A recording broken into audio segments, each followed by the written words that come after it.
نحمده ونصلي على رسوله الكريم اما بعد فاعوذ بالله من الشيطان الرجيم بسم الله الرحمن الرحيم رب اشرح لي صدري ويسر لي امري واحلل عقدة من لساني يفقهوا قولي۔ نماز کے بعد مسنون اذکار۔ حضرت ابن عباس رضی اللہ عنہ روایت کرتے ہیں کہ میں رسول اللہ صلی اللہ علیہ وسلم کی نماز کا تمام ہونا تکبیر اللہ اکبر کی آواز سے پہچان لیتا تھا۔ یہ نماز پوری ہو گئی کہاں سے پتہ چلتی تھی؟ یہ کون سی اللہ اکبر؟ سلام پھیرنے کے بعد بلند آواز سے آپ پھر تکبیر پڑھا کرتے تھے۔ یعنی نبی صلی اللہ علیہ وسلم فرض نماز کا سلام پھیر کر اونچی آواز سے اللہ اکبر کہتے تھے۔ اس سے ثابت ہوا کہ امام اور مقتدیوں کو نماز سے فارغ ہوتے ہی ایک بار بلند آواز سے اللہ اکبر کہنا چاہیے۔ اس لیے اگر ایک کلاس کے ختم ہونے کے بعد کبھی تکبیریں لگا دی جائیں تو اس کو بدعت نہ شمار کیا کریں۔ حضرت ثوبان رضی اللہ عنہ روایت کرتے ہیں کہ نبی کریم صلی اللہ علیہ وسلم جب اپنی نماز ختم کرتے تو 3 بار فرماتے استغفر اللہ استغفر اللہ استغفر اللہ۔ کیوں؟ ابھی تو نماز پڑھ لی۔ نماز میں بھی کوئی کمی بیشی ہو سکتی ہے، یا پھر یہ کہ نماز کے بعد دعا قبول ہوتی ہے، اور دعاؤں میں بہترین دعا استغفار ہے۔ پھر یہ پڑھتے اللہم انت السلام ومنک السلام تبارکت یا ذا الجلال والاکرام۔ یا الہی تو السلام ہے، تیری ہی طرف سے سلامتی ہے، اے ذا الجلال والاکرام تو بڑا ہی بابرکت ہے۔ دعائے رسول صلی اللہ علیہ وسلم میں اضافہ۔ جس طرح دعائے اذان میں لوگوں نے اضافہ کر رکھا ہے، اسی طرح اس دعا میں بھی لوگوں نے زیادتی کی ہوئی ہے۔ وہ زیادتی ملاحظہ ہو اللہم انت السلام ومنک السلام۔ رسول اللہ صلی اللہ علیہ وسلم کے الفاظ ہیں، آگے وَإِلَيْكَ يَرْجِعُ السَّلَامُ حَيِّنَا رَبَّنَا بِالسَّلَامِ وَادْخِلْنَا دَارَ السَّلَامِ کا اضافہ کر رکھا ہے۔ کس قدر افسوس کا مقام ہے کہ شروع اور اخیر میں رسول اللہ صلی اللہ علیہ وسلم کے الفاظ اور درمیان میں خود اپنی طرف سے دعائیہ جملے بڑھا کر حدیث رسول میں زیادتی کی ہوئی ہے۔ کیا آپ یہ جملے بھول گئے تھے یا دعا ناقص چھوڑ گئے تھے؟ جس کی تکمیل امتیوں نے کی، یہ وہ ان سے آگے بڑھ گئے نیکی میں۔ اگر کوئی کہے کہ ان بڑھائے ہوئے جملوں میں خرابی کیا ہے، اکثر لوگ یہی کہتے ہیں نا کہ ان میں کوئی ایسی بات تو نہیں لکھی ہوئی، ان کا ترجمہ بہت اچھا ہے، آخر دعا ہی ہے نا اور اللہ ہی کے آگے ہے۔ گزارش ہے کہ انسان اپنی مادری یا عربی زبان وغیرہ میں جو دعا چاہے اپنے مالک سے کرے، یعنی الگ سے آپ جتنی مرضی دعائیں کریں، کوئی روک نہیں، جو جملے چاہیں دعا میں استعمال کریں، کوئی حرج نہیں، مگر حدیث رسول صلی اللہ علیہ وسلم میں اپنی طرف سے الفاظ یا جملے زیادہ کرنا ناجائز ہے۔ یہ فرق ہے، ٹھیک ہے؟ یعنی دعا مانگنے میں کوئی حرج نہیں، آپ ایک دفعہ یہ دعا پوری کر لیں، اس کے بعد آپ 20 جملے اس طرح کے پڑھیں، بیٹھ کے اپنی طرف سے پڑھ سکتے ہیں، مانگ سکتے ہیں دعائیں، لیکن جو آپ کے الفاظ ہیں اس کے ساتھ مت سابقے اللہ کے جوڑیں، اس کو اتنا ہی رہنے دیں تاکہ جو لوگ اتنا پڑھنا چاہیں وہ اتنا پڑھ سکے، آپ کی ایجاد کردہ دعا ان کے اوپر ایک بوجھ نہ بنے، کیونکہ اس سے کیا نقصان ہوتا ہے؟ ایسا کرنے سے دین کی اصل صورت قائم نہیں رہتی، یعنی اوریجنل چیز کا پتہ نہیں چلتا، اصل گم ہو جاتی ہے ادھر ادھر کی چیزوں میں۔ حضرت معاذ بن جبل رضی اللہ عنہ کہتے ہیں کہ رسول اللہ صلی اللہ علیہ وسلم نے میرا ہاتھ پکڑ کر فرمایا، اے معاذ، اللہ کی قسم میں تجھ سے محبت کرتا ہوں۔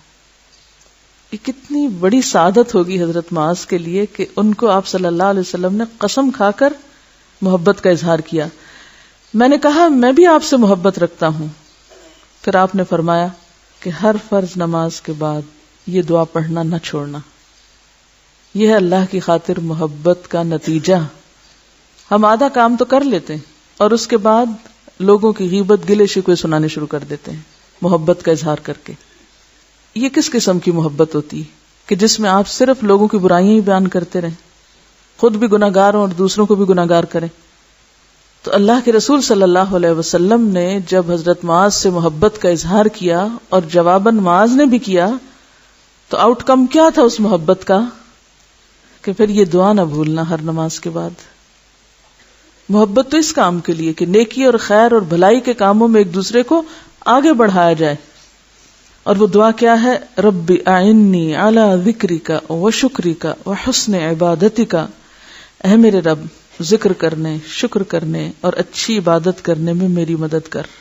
کتنی خوبصورت دعا ہے، کیونکہ ہم سب چاہتے ہیں ذکر کریں، اللہ کے شکر گزار بندے بنیں، اچھی عبادت کریں، نہیں ہم میں سے ہر ایک کی حرص ہے، اور میرے خیال ہے جتنی سنت کے مطابق نماز پڑھنے کی توفیق ہو رہی ہے اتنی اور تڑپ بڑھتی ہے نا، یہ بڑھتی جا رہی ہوگی کہ اللہ ابھی نہیں تسلی، ابھی اور اچھی نماز چاہیے، اور اچھی چاہیے، اور اچھی چاہیے۔ خاص طور پہ وہ جو 5 مرتبے آپ نے نمازیوں کے پڑھے ہوں گے، اس کے بعد تو اپنا آپ کھل کے سامنے آ گیا نا کہ ہم کہاں کھڑے ہیں، ہم کتنے مطمئن ہیں کچھ نہ کر کے بھی۔ تو ظاہر ہے کہ ہم بندے تو کمزور ہیں، کوشش کے باوجود بھی کامیاب نہیں ہو پاتے، ایسے میں پھر مدد کون کرے گا، ہاتھ کون پکڑے گا؟ اللہ رب العزت ہی کی مدد ضروری ہے۔ تو آپ نے حضرت معاذ سے تاکیداً فرمایا تھا کہ یہ دعا پڑھنا نہ چھوڑنا، بھولنا مت۔ حضرت مغیرہ بن شعبہ رضی اللہ عنہ روایت کرتے ہیں کہ رسول اللہ صلی اللہ علیہ وسلم ہر فرض نماز کے بعد کہتے تھے لا الہ الا اللہ وحدہ لا شریک لہ لہ الملک ولہ الحمد وہو علی کل شیء قدیر اللہم لا مانع لما اعطیت ولا معطی لما منعت ولا ينفع ذا الجد منک الجد۔ اللہ کے سوا کوئی سچا معبود نہیں ہے، وہ اکیلا ہے، اس کا کوئی شریک نہیں ہے، اسی کے لیے بادشاہت ہے اور اسی کے لیے تعریف ہے، اور وہ ہر چیز پر قادر ہے۔ یا اللہ تیری عطا کو کوئی روکنے والا نہیں ہے، اور تیری روکی ہوئی چیز کو کوئی عطا کرنے والا نہیں ہے، اور دولت مند کو اس کی دولت تیرے عذاب سے نہیں بچا سکتی۔ حضرت عبداللہ بن زبیر رضی اللہ عنہ روایت کرتے ہیں کہ رسول اللہ صلی اللہ علیہ وسلم نماز سے سلام پھیرنے کے بعد یہ دعا پڑھا کرتے تھے لا الہ الا اللہ وحدہ لا شریک لہ لہ الملک ولہ الحمد وہو علی کل شیء قدیر لا حول ولا قوة الا باللہ لا الہ الا اللہ ولا نعبد الا ایاہ لہ النعمۃ ولہ الفضل ولہ الثناء الحسن لا الہ الا اللہ مخلصین لہ الدین ولو کرہ الکافرون۔ کیا مانگا اس میں؟ کیا مانگا گیا اس میں؟ دیکھیے کچھ بھی نہیں مانگا گیا۔ بعض اوقات کچھ نہ مانگنا بھی مانگنا ہوتا ہے، اور وہ کیا ہے؟ اللہ کی حمد و ثنا کرتے رہنا، کیونکہ پیچھے میں نے آپ کو بتایا تھا کہ اللہ کی حمد و ثنا اور تسبیح جو ہے وہ مانگنے سے بھی افضل ہے، جیسے قرآن کی قرات جو ہے مانگنے سے بھی افضل ہے۔ حج کے موقع پر ایک دعا آتی ہے، آپ صلی اللہ علیہ وسلم فرمایا کہ میں اور مجھ سے پہلے کے انبیاء کو جو بہترین دعا بتائی گئی اس موقع کی وہ ہے لا الہ الا اللہ وحدہ لا شریک لہ۔ تو میں جب پہلی دفعہ پڑھا میں نے کہا اس میں تو کوئی دعا ہے ہی نہیں، تو یہ آپ صلی اللہ علیہ وسلم اس کو دعا کہا ہے؟ جی ہاں، ایسی دعائیں دعا سے زیادہ مؤثر ہوتی ہیں۔ دیکھیے اس میں اللہ کی حمد و ثنا ہے کثرت کے ساتھ، اسی کی خوبیاں اور تعریفیں بیان کی گئی ہیں، اور اپنے اخلاص کا اظہار ہے، اپنی محبت کا اظہار ہے۔ تو جو بندہ اس محبت کے ساتھ رب کو پکارتا ہے وہ رب کی ساری توجہ کو اپنی طرف نہیں کر لیتا، رب کی رحمت کو متوجہ کر لیتا، اور جب رب کی رحمت ہو جائے اور رب ہماری طرف متوجہ ہو جائے تو پھر وہ ہمیں کتنا دے سکتا ہے، یہ کتنا دیتا ہے؟ ہمارے مانگنے سے بھی زیادہ، جو ہمیں بھی نہیں پتا کہ ہمیں مانگنا چاہیے۔ حضرت ایوب علیہ السلام کی دعا دیکھیں، حضرت یونس علیہ السلام کی دعا دیکھیں، تو اگر ذکر کا لیکچر یاد ہے آپ کو تو یہ بات سمجھ آ جانی چاہیے تھی۔ یہ کہہ رہی ہیں کہ کچھ فقیر ایسے ہوتے ہیں جو کچھ نہیں مانگتے، صرف تعریف کرتے رہتے ہیں یا پھر صرف دعائیں دیتے رہتے ہیں، عمر لمبی ہو اور کئی قسم کی دعائیں دیتے رہتے ہیں۔ تو دعا کا مطلب کیا ہے؟ اللہ کے سوا کوئی سچا معبود نہیں، وہ اکیلا ہے، اس کا کوئی شریک نہیں، اسی کے لیے بادشاہت ہے۔ میں صرف اس کو فیل کر رہی ہوں کہ جیسے جب آپ کسی سے کچھ مانگتے ہیں نا تو وہ مانگنا اللہ تعالیٰ کو پسند ہے مانگنا، لیکن اس سے زیادہ خوبصورت کام اللہ کی تعریف کر کے اللہ کا محبوب بننا ہے، یعنی یہ اس سے اوپر کا درجہ ہے۔ تھوڑی دیر کے لیے سوچئے، ایک شخص آپ کے پاس آتا ہے اور آپ سے کوئی فیور چاہتا ہے اور ڈائریکٹ کہتا ہے مجھے آپ سے یہ فیور چاہیے، اور ایک شخص آ کے صرف آپ کے کسی احسان کی شکر گزاری کرتا ہے، تو ہو سکتا ہے کہ وقتی طور پر آپ کو یا اس کو سمجھ نہ آئے کہ وہ کیا چاہتا ہے آپ سے، لیکن آپ کا دل ضرور اس کی طرف متوجہ ہوگا. کیوں اللہ تعالیٰ نے فرمایا لئن شکرتم لأزیدنکم. اگر صرف نعمتوں کا شکر ادا کرنے کی توفیق ہو گئی نا تو مانگے بنا بھی نعمتوں میں اضافہ ہو جائے گا. مانگے بنا صرف شکر گزار بن جائیں، اور یہی سب سے مشکل کام ہے. بھائی جو اللہ کی حمد و ثنا کی گئی ہے یہ سب شکر گزاری ہے کہ مظہر ہے. جب آپ کو کسی سے محبت ہوتی ہے، کوئی اچھا لگتا ہے یا کسی پہ پیار آتا ہے تو خود بخود اس کو دینے کو دل چاہتا ہے. اگر اللہ تعالیٰ کو ہم پر رحم آ گیا پھر کسی بھی چیز سے محرومی باقی نہیں رہے گی.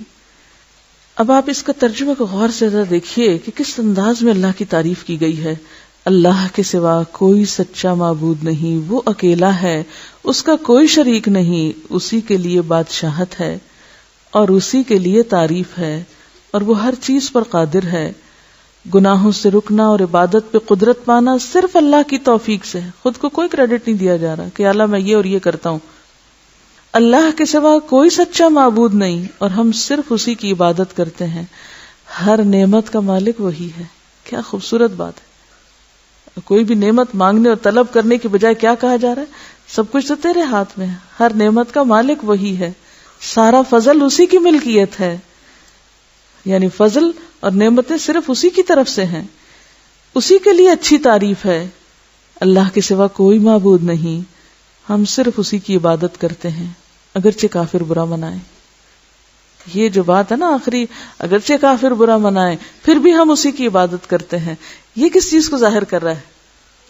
ایمان کی مضبوطی اور اللہ سے والہانہ محبت کا اظہار کہ خواہ کسی کو اچھا نہ بھی لگے یا رب پھر بھی ہم تیری عبادت کریں گے. اب آپ دیکھیے، پھر آپ اس کو ذرا عام موقع کی مناسبت سے سمجھیے کہ کوئی شخص آپ کے پاس آ کے کہتا ہے کہ آپ کے پاس میرا آنا فلاں کو پسند نہیں، لیکن مجھے اس کی پرواہ نہیں، وہ نہ بھی پسند کرے پھر بھی میں آپ کے پاس آتا رہوں گا.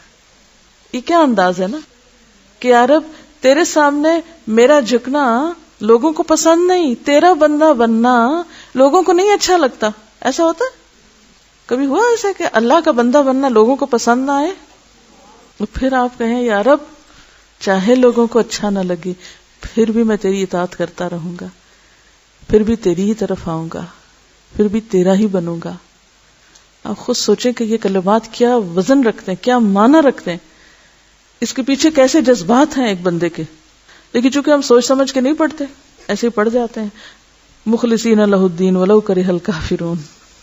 رسول اللہ صلی اللہ علیہ وسلم نماز کے بعد ان کلمات کے ساتھ اللہ کی پناہ پکڑتے تھے. اللہم انی اعوذ بک من الجبن واعوذ بک من البخل واعوذ بک من ان ارد الى ارذل العمر واعوذ بک من فتنۃ الدنیا وعذاب القبر. اے اللہ میں بزدلی اور کنجوسی سے تیری پناہ چاہتا ہوں. دیکھیں سب سے پہلے کیا مانگا جا رہا ہے نا، یعنی مانگنے کی چیزوں میں پہلے پچھلی چیزیں تو سب کیا ہیں؟ حمد و ثنا، تعریف.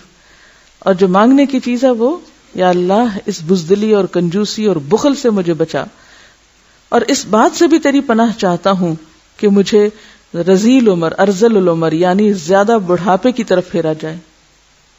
اور اسی طرح میں دنیاوی فتنوں اور عذاب قبر سے بھی تیری پناہ چاہتا ہوں. حضرت ابو ہریرہ رضی اللہ عنہ کہتے ہیں کہ رسول اللہ صلی اللہ علیہ وسلم نے فرمایا اس شخص کے تمام گناہ معاف کر دیے جائیں گے خواہ سمندر کی جھاگ کے برابر ہوں، جو ہر فرض نماز کے بعد یہ پڑھے سبحان اللہ 33 بار، الحمدللہ 33 بار، اللہ اکبر 33 بار، اور ایک بار لا الہ الا اللہ وحدہ لا شریک لہ لہ الملک ولہ الحمد وہو علی کل شیء قدیر. اللہ ہر عیب سے پاک ہے، ساری تعریف اللہ کی ہے، اللہ سب سے بڑا ہے، اللہ کے سوا کوئی سچا معبود نہیں، وہ اکیلا ہے، اس کا کوئی شریک نہیں، اسی کے لیے ساری بادشاہت اور اسی کے لیے ساری تعریف ہے، اور وہ ہر چیز پر خوب قدرت رکھنے والا ہے. اس کے گناہ بخشے جائیں گے اگرچہ دریا کی جھاگ کے مانند ہو. حضرت کعب بن عجرہ رضی اللہ عنہ روایت کرتے ہیں، اب آپ دیکھیے کہ ان کلمات میں کوئی استغفار بھی نہیں پڑھا گیا، کچھ نہیں مانگا گیا. کیا ہے؟ اللہ کی تعریف، اللہ کی پاکی بیان کی گئی ہے، اللہ کا شکر ادا کیا گیا، اللہ کی بڑائی بیان کی گئی ہے. اور ایک بار الحمدللہ کہنا میزان بھر دیتا ہے، ایک بار اللہ اکبر کہنا زمین و آسمان کو نور سے بھر دیتا ہے. تو جس شخص کو یہ نصیب ہو جائے اس طرح ذکر کرنا، پھر کیوں نہ اس کے گناہ معاف ہو جائیں. حضرت کعب بن عجرہ رضی اللہ عنہ روایت کرتے ہیں کہ رسول اللہ صلی اللہ علیہ وسلم نے فرمایا، جو شخص فرض نماز کے بعد سبحان اللہ 33 بار، الحمدللہ 33 بار اور اللہ اکبر 34 بار کہے گا، وہ نامراد نہیں ہوگا، وہ نامراد نہیں ہوگا، یعنی اسے سب کچھ مل جائے گا. حضرت عقبہ بن عامر رضی اللہ عنہ روایت کرتے ہیں کہ رسول اللہ صلی اللہ علیہ وسلم نے مجھے حکم کیا کہ میں ہر فرض نماز کے بعد معوذات پڑھا کروں. معوذات اللہ کی پناہ میں دینے والی صورتیں، یہ ان صورتوں کو کہتے ہیں جن کے شروع میں قل اعوذ کا لفظ آتا ہے، انہیں معوذتین بھی کہا جاتا ہے. یعنی قرآن پاک کی آخری 2 صورتیں جو حسب ذیل ہیں، بسم اللہ الرحمن الرحیم، قل اعوذ برب الفلق من شر ما خلق ومن شر غاسق اذا وقب ومن شر النفاثات في العقد ومن شر حاسد اذا حسد. اللہ کے نام سے شروع کرتا ہوں جو بہت رحم کرنے والا نہایت مہربان ہے. کہو میں پناہ مانگتا ہوں صبح کے رب کی، ہر اس چیز کے شر سے جو اس نے پیدا کی ہے، اور اندھیری رات کے شر سے جب کہ وہ چھا جائے، اور گرہوں میں پھونکنے والیوں کے شر سے یعنی جادو ٹونا کرنے والوں کے شر سے، اور حاسد کے شر سے جب کہ وہ حسد کرے. بسم اللہ الرحمن الرحیم، قل اعوذ برب الناس ملک الناس الہ الناس من شر الوسواس الخناس الذی یوسوس فی صدور الناس من الجنۃ والناس. اللہ کے نام سے شروع کرتا ہوں جو بہت رحم کرنے والا نہایت مہربان ہے. کہو میں پناہ مانگتا ہوں لوگوں کے رب کی، لوگوں کے مالک کی، لوگوں کے معبود کی، اس وسوسہ ڈالنے والے کے شر سے جو بار بار پلٹ کر آتا ہے، جو لوگوں کے دلوں میں وسوسے اور برے خیالات ڈالتا ہے، خواہ وہ جنوں میں سے ہو یا انسانوں میں سے. حضرت ابو امامہ رضی اللہ عنہ روایت کرتے ہیں کہ میں نے رسول اللہ صلی اللہ علیہ وسلم کو فرماتے ہوئے سنا، جو شخص ہر نماز کے بعد آیت الکرسی پڑھے تو اس کو بہشت میں داخل ہونے سے سوائے موت کے کوئی چیز نہیں روکتی. ہر فرض نماز کے بعد آیت الکرسی، اللہ لا الہ الا ہو الحی القیوم لا تأخذہ سنۃ ولا نوم لہ ما فی السماوات وما فی الارض من ذا الذی یشفع عندہ الا بإذنہ یعلم ما بین ایدیہم وما خلفہم ولا يحيطون بشيء من علمه إلا بما شاء وسع كرسيه السماوات والأرض ولا يؤوده حفظهما وهو العلي العظيم. اللہ کے سوا کوئی سچا معبود نہیں، وہ زندہ ہے، ہمیشہ قائم رہنے والا ہے، وہ اونگتا ہے نہ سوتا ہے، اسی کا ہے جو کچھ آسمانوں اور زمین میں ہے، اس کی اجازت کے بغیر کون اس کے پاس کسی کی سفارش کر سکتا ہے. وہ جانتا ہے جو کچھ ان سے پہلے گزرا اور جو کچھ ان کے بعد ہوگا، اور لوگ اس کے علم میں سے کسی چیز کا احاطہ نہیں کر سکتے، یعنی معلوم نہیں کر سکتے، مگر جتنا وہ چاہتا ہے اتنا علم جسے چاہتا ہے دے دیتا ہے. اس کی کرسی نے آسمانوں اور زمین کو گھیر رکھا ہے، اور ان دونوں کی حفاظت اس کو تھکاتی نہیں. وہ بلند و بالا بڑی عظمتوں والا ہے. رسول اللہ صلی اللہ علیہ وسلم نے فرمایا، جو شخص رات کو سوتے وقت آیت الکرسی پڑھ لیتا ہے تو اللہ کی طرف سے اس کے لیے محافظ مقرر کر دیا جاتا ہے، اور طلوع فجر تک شیطان اس کے قریب نہیں آتا. اللہم اصلح لی دینی الذی جعلتہ لی عصمتا واصلح لی دنیای التي جعلت فیہا معاشی. اللہم انی اعوذ برضاک من سخطک واعوذ بعفوک من نقمتک واعوذ بک منک لا مانع لما اعطیت ولا معطی لما منعت ولا راد لما قضیت ولا ينفع ذا الجد منك الجد.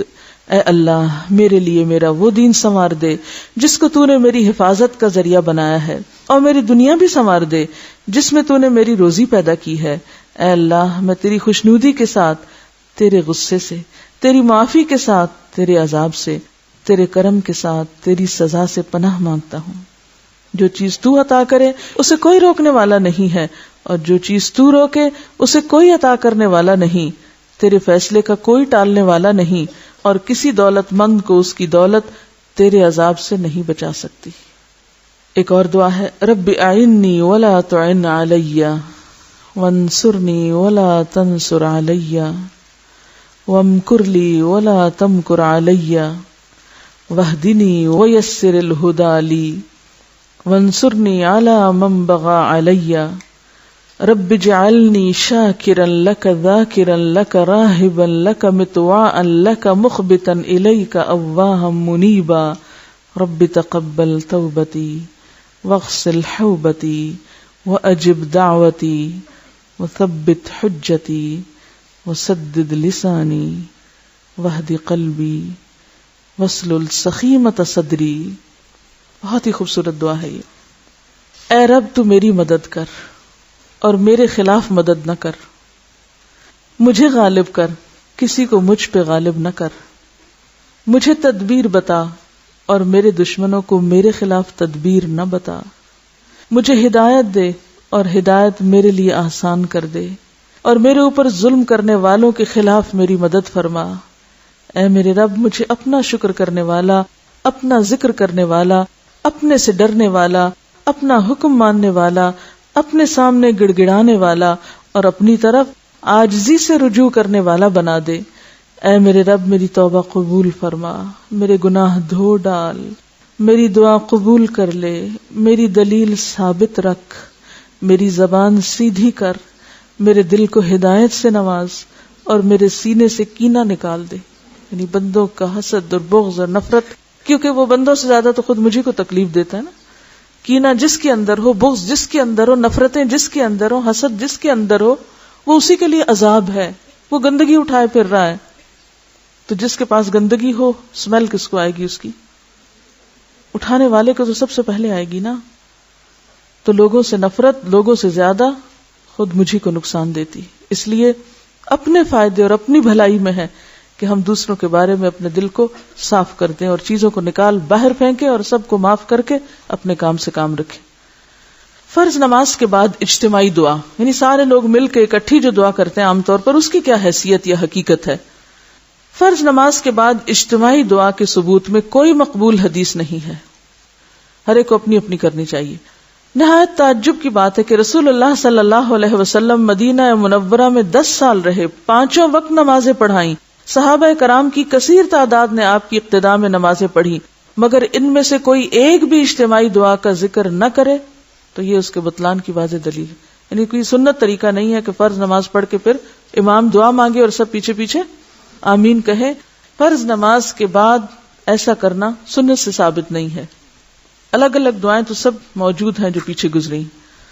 مولانا عبد الرحمن مبارک پوری کہتے ہیں کہ اگر کوئی انفرادی طور پر نماز کے بعد ہاتھ اٹھا کر دعا مانگ لیتا ہے تو اس میں کوئی حرج نہیں۔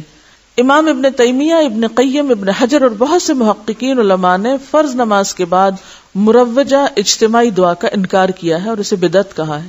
رسول اللہ صلی اللہ علیہ وسلم نے فرمایا، ان قریب میری امت میں ایسے لوگ پیدا ہوں گے جو پانی کے استعمال میں اور دعا کرنے میں حد سے تجاوز کریں گے، یعنی جو حدود میں نے بتا دی، جو طریقے، وہ ان سے آگے بڑھ جائیں گے۔ اجتماعی دعا کی دلیل میں بیان کی جانے والی تمام روایات ضعیف ہیں، تفصیل حسب ذیل ہے۔ حضرت انس رضی اللہ عنہ سے روایت ہے کہ جو بندہ ہر نماز کے بعد اپنے دونوں ہاتھ پھیلا کر دعا کرے، اللہ تعالیٰ اس کے ہاتھوں کو نامراد نہیں لوٹاتا۔ اس کی سند میں اسحاق بن خالد ہے جو منکر احادیث روایت کرتا ہے۔ امام احمد بن حنبل فرماتے ہیں کہ اس کے ایک اور راوی عبدالعزیز بن عبد الرحمن کی خصیف سے بیان کردہ روایات جھوٹی اور من گھڑت ہوتی ہیں۔ خصیف کا انس سے سوا معلوم نہیں، علاوہ ازیں اس روایت میں اجتماعی دعا کا کوئی ذکر نہیں۔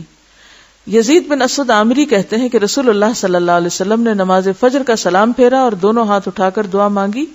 اس حدیث کی سند حسن ہے، مگر عبید اللہ رحمانی مرحوم لکھتے ہیں کہ کتب احادیث کے اندر اصل حدیث میں ورفع یدیہ فدعا، دونوں ہاتھ اٹھا کر دعا مانگی کے الفاظ موجود نہیں ہیں۔ علاوہ ازیں اس میں بھی اجتماعی دعا کا ذکر نہیں۔ حضرت عبداللہ بن عمر اور عبداللہ بن زبیر دعا کرتے تھے اور آخر میں اپنی دونوں ہتھیلیاں اپنے منہ پر پھیرتے تھے۔ اس سلسلے میں پیش کی جانے والی تقریباً تمام روایات نہ صرف یہ کہ سخت ضعیف ہیں بلکہ ان میں اجتماعی دعا کا ذکر تک نہیں۔ بعض احادیث کا موقع و محل تو کچھ اور ہے مگر انہیں زبردستی زیر بحث اجتماعی دعا کے ساتھ نصحی کر دیا گیا ہے، یعنی نماز کے بعد نہیں۔ کیا فرض نمازوں کے بعد ہاتھ اٹھا کر اجتماعی دعا کرنا بدعت ہے؟ اس سلسلے میں درج ذیل امور قابل غور ہیں۔ نمبر 1، ہاتھ اٹھا کر اجتماعی دعا کرنا ایک مستقل عبادت ہے جو غیر موقت ہے، کسی وقت بھی کی جا سکتی ہے، اور جن مواقع پر اس کا اہتمام کرنا سنت سے ثابت ہے انہی کو ترجیح دی جائے گی۔ یعنی ایک بات ہے نماز کے بعد اجتماعی دعا کرنا اور ایک ہے نماز کے علاوہ کسی بھی وقت اجتماعی دعا کر لینا، اکٹھے دعا کر لینا۔ تو ان دو چیزوں میں فرق ہے۔ نماز کے بعد تو کوئی سنت نہیں ہے کہ اکٹھے مل کے اس طرح ہاتھ اٹھا کے دعا کی جائے، لیکن کسی اور موقع پر کی جا سکتی ہے اور وہ غیر موقت، یعنی اس کا کوئی وقت مقرر نہیں ہے۔ ہاں، جو سنت میں اوقات ایسے ہمیں ملتے ہیں کہ جس میں صحابہ اور آپ نے اکٹھے دعا کی، ان مواقع کو پھر ترجیح دی جائے گی، ٹھیک ہے۔ نمبر 2، جو عبادت ہر وقت جائز ہو، اگر آپ اپنی سہولت کے لیے اسے کسی خاص وقت میں روزانہ کرنا چاہتے ہیں تو اصولی طور پر یہ بھی جائز ہے، ٹھیک ہے۔ یعنی جو عبادت کسی بھی وقت کی جا سکتی ہے، مثلا نفل پڑھے جا سکتے ہیں، دعا مانگی جا سکتی ہے ہاتھ اٹھا کے، ویسے تو اگر آپ اس کو خود اپنے ذاتی طور پر اس کی پابندی شروع کر دیں تو اس کی اجازت ہے۔ اس کی دلیل کیا ہے؟ اللہ تعالیٰ کو وہ عمل زیادہ محبوب ہے جس پر ہمیشگی کی جائے اگرچہ تھوڑا ہو، سمجھ گئے؟ لیکن کسی کے لیے یہ جائز نہیں کہ تمام جائز اوقات کو چھوڑ کر صرف ایک وقت کو عملاً فرض کا درجہ دے کر دوسرے مسلمانوں کو اس کا پابند بنائے، کیونکہ جب شریعت نے اس وقت کو مسلمانوں پر مقرر نہیں کیا تو یہ کیوں کرے؟ مثلاً اگر مختلف افراد روزانہ مختلف اوقات میں قرآن پاک کی مختلف صورتیں پڑھتے ہیں تو یہ عمل جائز ہوگا۔ کسی نے مجھے لکھ کے دیا میں ظہر کے بعد یہ صورت پڑھتی ہوں، عصر کے بعد، مغرب کے بعد، وہ اپنا ایک عمل ہے، اپنی ایک پابندی۔ جیسے آپ کو یہ کہا جا رہا ہے کہ یہ آیات جو اب آپ یاد کر رہے ہیں دن کی نمازوں میں اسے بار بار دہراتے رہیں تاکہ آپ یہ حفظ کا حصہ بھول نہ جائیں۔ اب آپ نے مقرر کر لیا میں فجر میں یہ پڑھوں گی، ظہر میں، عصر میں، مغرب میں، تو یہ آپ کا انفرادی عمل، آپ ایسا کر سکتے ہیں، ٹھیک ہے۔ لیکن آپ دوسروں کو پابند نہیں بنا سکتے۔ مثلا مجھے کوئی حق نہیں کہ میں آپ سب کو کہوں آج کے بعد آپ سب فجر کی نماز میں سورۃ البقرہ اتنی اور اتنی آیتیں پڑھا کریں۔ کیوں؟ یہ ایک شریعت مقرر کرنا ہے جس کا مجھے حق نہیں۔ ہاں، انڈیویجولی اگر میں اپنے لیے کوئی ایک عبادت خاص کر لیتی ہوں اپنی سہولت کے لیے تو کوئی بات نہیں، کیونکہ کوئی بھی کام اگر پابندی کے ساتھ کیا جاتا ہے تو وہ پسندیدہ کام بن جاتا ہے، لیکن دوسروں کے اوپر اسے مسلط نہیں کرنا چاہیے، اس سے دین مشکل ہوتا ہے۔ اب یہاں بھی یہ کیوں کہا جا رہا ہے کہ فرض نماز کے بعد ایسا نہ کیا جائے؟ مجھے ایک آدھ دفعہ ایسی کسی مسجد میں نماز پڑھنے کا اتفاق ہوا جن کے جو امام صاحب تھے نماز کے بعد انہوں نے دعا مانگنی شروع کر دی، اتنی لمبی دعا، اتنی لمبی دعا، معلوم نہیں کہاں کہاں کی ارریلیونٹ دعائیں۔ دیکھیں نا، دعا بھی ایک طرح سے ایک حاجت اور ایک ضرورت کو سامنے رکھ کے ہی مانگی جاتی ہے نا، کسی موقع محل کی مناسبت سے ہی مانگی جاتی ہے۔ اگر شادی کا موقع ہوگا تو آپ کیا دعا مانگیں گے کہ مجھے قبر کے عذاب سے بچا؟ اس موقع کی دعا کیا ہے؟ آپ صلی اللہ علیہ وسلم نے مختلف مواقع کی دعائیں بتائی ہیں نا جو اس موقع کی مناسبت سے مانگی گئی ہیں۔ صبح اٹھنے کی دعا رات کو سونے کی دعا سے فرق ہے یا نہیں؟ یہ تو نہیں کہ اگر آپ دعا مانگنے لگے تو آپ ہر وقت ہر ہی چیز مانگنا شروع کر دیں، اور فرض نماز کے بعد ان دعاؤں کو جو مسنون ہیں انہیں چھوڑ کر آپ معلوم نہیں کہاں کہاں دنیا بھر کے چکر لگا لیں اور ہر ایک کے لیے، اور پھر پرسنل اور انڈیویجول لوگ بھی کہہ دیتے ہیں، پھر لوگ ان کا نام لے کے وہ الگ دعائیں مانگنا شروع کر دیتے ہیں، اور اس سے باقی آڈینس کو کوئی دلچسپی نہیں ہوتی، لہٰذا وہ سب اپنی توجہ ہٹا بیٹھتے ہیں۔ اور بعض اوقات یہ ہوتا ہے کہ فرض کے بعد یکسوئی سے بندہ دعا مانگے اور اٹھ کے سنت پڑھے اور کام کو جائے، کیونکہ یہاں پر تو آپ کو جمعے کے دن چھٹی ہے، آپ جتنا مرضی مسجد میں بیٹھے رہیں۔ بعض ممالک ایسے ہیں کہ جہاں جمعے کے دن لوگ اپنے ڈیوٹی آورز میں سے 1 گھنٹہ آف لے کے، بعض اپنے پے کٹوا کے اور بعض کسی بھی اور وقت میں اس گھنٹے کو پورا کر کے وہ وقت لے کے مسجد میں آتے ہیں۔ اب ایسے ممالک میں بھی بعض ناسمجھ امام کیا کرتے ہیں کہ وہ یہ نہیں دیکھتے کہ لوگ کتنی دور سے آئے اور انہیں پھر واپس کام پہ پلٹنا ہے، انہیں نماز پڑھائیں اور فارغ کریں، اتنی دیر کا شاید خطبہ نہیں ہوتا جتنی دیر کی وہ دعا ہو جاتی ہے۔ تو اس سے کیا نقصان کیا ہوتا ہے؟ لوگ دین سے بھاگتے ہیں، وہ اگلی دفعہ وہاں نماز نہیں پڑھنے آئیں گے، اور ہو سکتا ہے کہ دوسری مسجد بہت دور ہو اور وہ سرے سے ہی نہ جائیں۔ مثلاً اگر مختلف افراد روزانہ مختلف اوقات میں قرآن پاک کی مختلف صورتیں پڑھتے ہیں تو یہ عمل جائز ہوگا. لیکن اگر کوئی مولوی صاحب یہ دعوت دینی شروع کر دے کہ تمام اہل اسلام روزانہ فجر کی نماز کے بعد 20 مرتبہ سورۃ القمر پڑھا کریں، اس کا یہ اور یہ ثواب ہے، پھر اس کے حلقے اثر میں آنے والے تمام مسلمان واقعتاً سختی کے ساتھ اس کی پابندی شروع کر دیں، تو ان کا یہ عمل محتاج دلیل بن جائے گا، دلیل لانی پڑے گی انہیں اس کے لیے. اگر شرعی دلیل میں اس کی صراحت آ جائے تو سنت ہوگا، ورنہ بدعت ہوگا. جو عبادت ہر وقت جائز ہے، اگر اسے آپ کسی خاص موقع پہ کرنا چاہتے ہیں تو احتیاطاً یہ معلوم کر لیں کہ کہیں اس موقع کے لیے شریعت نے کوئی فرض تو مقرر نہیں کیا، کیونکہ اگر اس موقع کے لیے شریعت نے کوئی فرض عائد کیا ہے تو پھر فرض ترک کر کے جائز کام میں لگے رہنا قطعاً جائز نہیں. مثلا نماز با جماعت کھڑی ہو اور جس نے یہی نماز جماعت کے ساتھ پہلے نہیں پڑھی، اس کے لیے جائز نہیں کہ وہ جماعت میں شامل ہونے کی بجائے سنتیں یا نوافل پڑھتا رہے. فرض کے وقت میں فرض پڑھے جائیں گے. کوئی درود، وظیفہ، دعا یا تلاوت کرتا رہے، کیونکہ ان جائز نیکیوں کو مؤخر کرنے کی گنجائش موجود ہے، کیونکہ موقع کے فرض کو بلا وجہ مؤخر کرنے کی قطعاً کوئی گنجائش نہیں. کیونکہ بعض اوقات لوگ یہ وظیفہ بتاتے ہیں نا کہ فجر کی سنتوں اور فرض کے بیچ میں کیا پڑھو، 41 بار سورۃ فاتحہ. دیکھیں سب کو پتا ہے، اسی لیے سب نے جواب دیا ہے. اب ایک شخص مسجد میں گیا ہے، اذان ہوئی ہے، مسجد گیا، سنت پڑھی ہے، امام صاحب فرض شروع کر چکے ہیں اور وہ کیا کر رہا ہے، بیٹھ کے 41 دفعہ سورۃ فاتحہ پڑھ رہا ہے. کیونکہ اس کو یہ پریشانی کہ اگر میں نے یہ نہ پڑھا تو میرا کام نہیں ہونا، لہٰذا جماعت سے اگر نماز جاتی ہے تو کوئی نہیں، میں بعد میں اپنے فرض پڑھ لوں گا، لیکن یہ وظیفہ پورا کر لوں. تو جب فرض کا وقت آ جائے تو پھر نوافل اور ایسے اعمال اور اذکار کرنا درست نہیں. موقع کے فرض کو بلا وجہ مؤخر کرنے کی قطعاً کوئی گنجائش نہیں. اگر اس خاص موقع کے لیے شریعت نے کوئی سنت مقرر کر رکھی ہے تو بھی جائز کام کو چھوڑ کر سنت کو ترجیح دی جائے گی. اگرچہ سنت فرض نہیں، اسے کیا جائے تو بہت زیادہ ثواب ہے، اور اگر کسی وجہ سے کبھی چھوٹ جائے تو کوئی گناہ نہیں. مگر ایک موقع کی سنت کو جب ہمیشہ ترک کیا جائے گا تو گناہ لازم آئے گا، کیونکہ سنت چھوڑنے کے لیے نہیں، اپنانے کے لیے ہوتی ہے. اسے اپنانا ہی حب رسول کا تقاضا ہے، جبکہ اسے چھوڑے رکھنا اس سے بے رغبتی کی دلیل ہے کہ ہمیں کوئی انٹرسٹ نہیں ہے ان سنتوں سے. اور ارشاد پاک ہے، جس نے میری سنت سے بے رغبتی کی وہ مجھ سے نہیں، من رغب عن سنتی فلیس منی. اس کی مثال فرض نماز کے بعد لا الہ الا اللہ کا اجتماعی ورد ہے. اس میں کوئی شک نہیں کہ لا الہ الا اللہ افضل الذکر ہے، یعنی سب سے افضل ذکر، لیکن اسے کسی بھی وقت کرنا جائز ہے. اور چونکہ فرض نماز کے بعد والا وقت بھی اوقات میں سے ایک وقت ہے، لہٰذا اگر کوئی شخص کسی فرض نماز کے بعد اپنے طور پر لا الہ الا اللہ کہہ دیتا تو جائز ہے. لیکن جب ہم یہ دیکھتے ہیں کہ فرض نماز کے فوراً بعد نبی اکرم صلی اللہ علیہ وسلم کا معمول اور سنت کچھ اور ہے، تو پھر ہر فرض نماز کے بعد ہمیشہ لا الہ الا اللہ کا ورد کرنے کا مطلب یہ ہے کہ اس موقع کی سنت کو ختم کر دیا جائے. کیونکہ لا الہ الا اللہ کا ورد مؤخر ہو سکتا ہے، مؤخر کا کیا معنی ہے، بعد میں کیا جا سکتا ہے، لیکن نماز کے بعد والے مسنون اذکار اور دعاؤں کو ہمیشہ مؤخر کرنا کسی بھی طرح جائز نہیں. ویسے بھی کورس کی شکل میں بلند آواز سے لا الہ الا اللہ کے اجتماعی ورد کی پورے عہد نبوت میں کوئی مثال نہیں ملتی کہ مسجد میں ساری مسجد مل کر ایک نعرے کی شکل میں اجتماعی ورد کرے. صحابہ کرام سے ایسی کوئی دلیل نہیں ملتی کہ انہوں نے کبھی آپ کی موجودگی میں ایسا کیا ہو. اگر کسی موقع کی سنت کے ساتھ ایک اور سنت آ ملے تو دونوں سنتوں کو بجا لانا درست ہوگا. اب انہوں نے یہ بتایا نا، فرض اور سنت میں سے کس کو ترجیح دینے کی، فرض کو.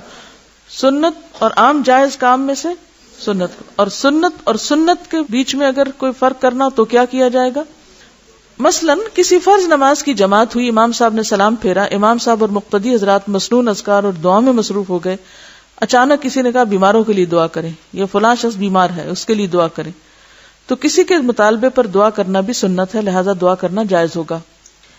یعنی ایک مسنون کام آپ کر رہے ہیں، ایک اور مسنون کام اوپر سے آپ پڑا ہے، اور اگر وہ تقاضا کرتا ہے کہ پہلے کر لیا جائے کہ بھول نہ جائے، تو اس وقت دوسری سنت کو لے کر پہلی سنت بعد میں پوری کی جا سکتی ہے. یاد رکھیے، ہاتھ اٹھا کر اجتماعی دعا کرنا نہ تو فرض نماز کا حصہ ہے اور نہ ہی بعد والے مسنون اذکار کا حصہ، اس لیے اس کا دائمی اہتمام کرنا درست نہیں. کیونکہ فرض نماز ایک الگ عبادت ہے اور ہاتھ اٹھا کر اجتماعی دعا کرنا ایک الگ عبادت ہے. جب کسی شرعی دلیل کے بغیر دو الگ الگ عبادتوں کو ایک مخصوص ترتیب کے ساتھ ہمیشہ ایک ساتھ ادا کیا جائے کہ دونوں ایک دوسرے کا حصہ معلوم ہو، حتیٰ کہ ایک کے بغیر دوسری کو نامکمل سمجھا جانے لگے، نیز ایک شرعی مسئلے کی طرح لوگوں کو اس کی دعوت، ترغیب اور تعلیم دی جائے، اور جو شخص ان عبادات کو آپ کے طریقے کے مطابق ادا نہ کرے اسے منکر اور گستاخ کے القابات سے نوازا جائے تو آپ راہ سنت سے بھٹک جائیں گے، کیونکہ جب مختلف عبادات کو اپنی مرضی سے یکجا کر کے ایک نیا طریقہ رائج کیا جائے گا تو وہ سنت نہیں رہتا، بدعت بن جاتا ہے۔ بات اصول کی ہے، جو کام نبی صلی اللہ علیہ وسلم کی زندگی میں ضروری بھی ہے اسے کرنے کے لیے کوئی رکاوٹ بھی نہیں، پھر پورے عہد نبوت میں اسے کوئی نہ کرے، مگر ہم نہ صرف ہمیشہ خود کریں بلکہ دوسروں کو بھی دعوت دیں تو یہ بدعت ہوگی۔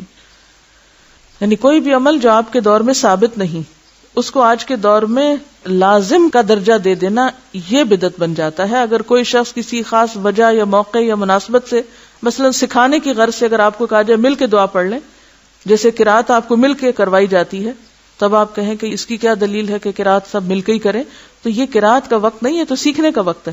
تو اسی طرح دعائیں اگر آپ کو سکھانے کی غرض سے اکٹھی پڑھائی جا رہی ہیں یا آپ پڑھتے ہیں دہراتے ہیں ان کو اکٹھا، تو وہ صرف ایک سیکھنے کی غرض ہے، لیکن اس میں بھی ہمیشہ دوام نہیں ہونا چاہیے، اسے زندگی کا حصہ نہیں بنا لینا چاہیے، ورنہ پھر وہ بھی بدعت بن جائے گا۔ سوال پیدا ہوتا ہے کہ کیا عہد نبوت میں فرض نمازوں کے بعد ہاتھ اٹھا کر دعا کا اجتماعی اہتمام تھا؟